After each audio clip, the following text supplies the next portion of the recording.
I came across one quotation. The difference between ordinary and extraordinary is that little extra. आणि तेव्हाच मी ठरवलं की that little extra आपण बनायचं आणि मला वाटतं मी ते बनलोय. नमस्कार, मी चंद्रकांत गोविंद भिडे. 30 वर्ष मी स्टेनोटायपिस्ट म्हणून बँकेमध्ये काम केलं आणि गेली 50 वर्ष मी टायपरायटरवर पोर्ट्रेट्स, पिक्चर्स आणि चित्र काढत आहे आणि हे माझं काढणं आता अव्याहत चालू आहे आणि हे असंच चालू राहणार.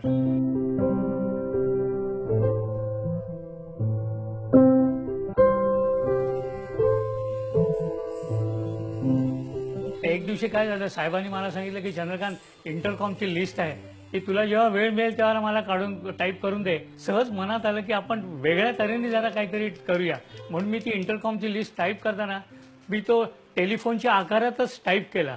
त्यामुळे त्या ह्याला गेटअप आला खूप आणि सगळ्यांना आवडलं ते आणि तिथून ह्या माझ्या टायपिंगच्या चित्र काढण्याच्या ह्याला सुरुवात झाली.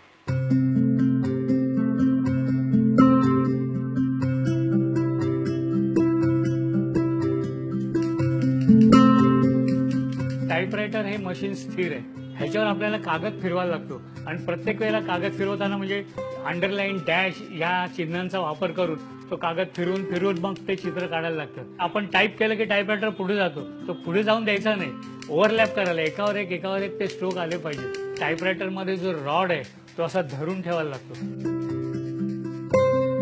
ह्याच्यामध्ये मी एक बटालियन काढली, म्हणजे मी करू शकतो ती बटालियन.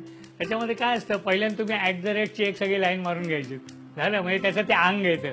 मग नंतर स्मॉल अँड आहे, ते जर असं ऍडजस्ट करून तो अँडचा वरचा भाग आहे ते असं डोकं येईल.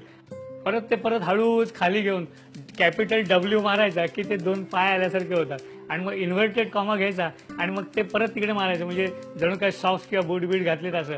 आणि नंतर स्ट्रोक घ्यायचा, स्लँटिंग स्ट्रोक, आणि तो मारला की जणू काय हातात तलवार किंवा बंदूक वगैरे.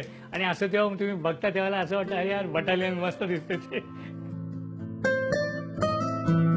मी जेव्हा सचिन तेंडुलकरचं चित्र काढत होतो, जेव्हा सचिन यंग असताना, तर त्यावेळेला सचिनचे कुरळे केस होते. अरे म्हटलं, आता हे कुरळे केस कसे काढायचे? पण तेवढंच मी बघितलं त्याच्यामध्ये @ एक खूण आहे. त्या च्या खुणेचा वापर करून ते एकमेकात घुसवून ते असं करून मग मी ते सचिनचं ते चित्र काढलं आणि ते बघितल्यानंतर मग आपल्यालाच मजा वाटते, अरे त्याला कसं काय सुचलं, होऊन जातं असं काही. सचिनला एकदा वानखेड्यावर मी भेटलो होतो. Sachin was going through a bad patch. सचिनला म्हटलं, मी त्यांना सांगितलं, म्हटलं मी असं आहे आणि मी तुमचं टाईपरायटरवर चित्र काढलंय. तर त्यांनी मग ते बघितलं, असं करून मला चांगलं आहे म्हणून असं करून सही करून दिली. तर मी त्यांना त्यावेळेला म्हटलं की Sachin, you are going through a bad patch. तर म्हटलं, this photograph will bring you good luck. आणि मला अजून आठवतंय की त्या फोटोनंतर सचिन रिटायर होईपर्यंत कधी फेल गेलाच नाही, म्हणजे खेळतच होता.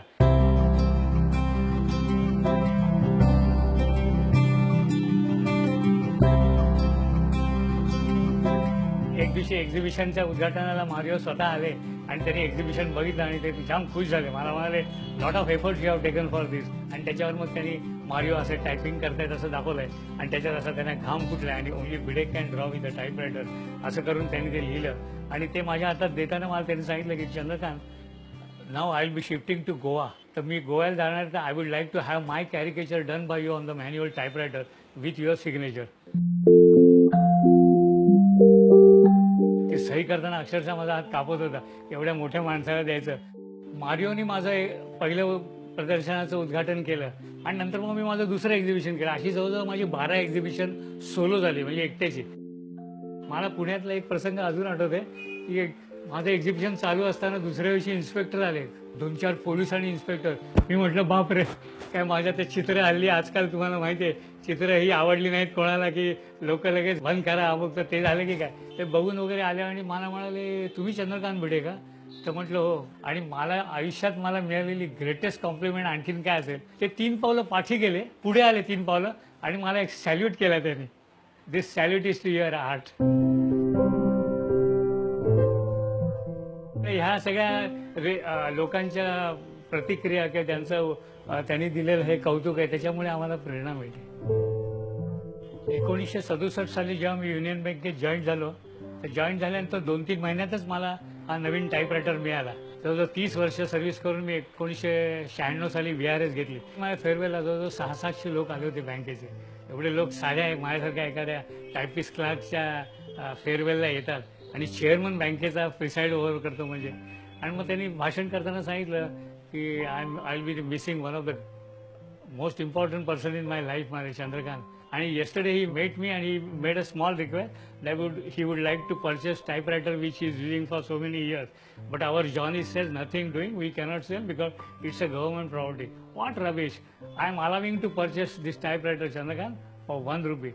So almost it was gifted to me. मला वाटतं माझ्या आयुष्यात मला मिळालेली ग्रेटेस्ट गिफ्ट आहे तो माझा हा टायपरायटर. एक दिवशी मारिओ मिरांडा आणि आम्ही गप्पा मारत असताना मला म्हणाला, Chandrakant, the day will come when you will come out with your on book. ते पुस्तक तयार आहे पण मारिओ नाही आहेत. जगातील वेगवेगळ्या युनिव्हर्सिटीजच्या लायब्ररीजमध्ये वगैरे, भारताच्या लायब्ररीजमध्ये वगैरे हे पुस्तक पाठवायचं की ज्या ह्यानी कळेल की भारतामध्ये सुद्धा एक माणूस असा आहे की जो आज इतके वर्ष टाईपरायटरवर चित्र काढते आणि अजून सुद्धा ते अभ्यास चालू आहे.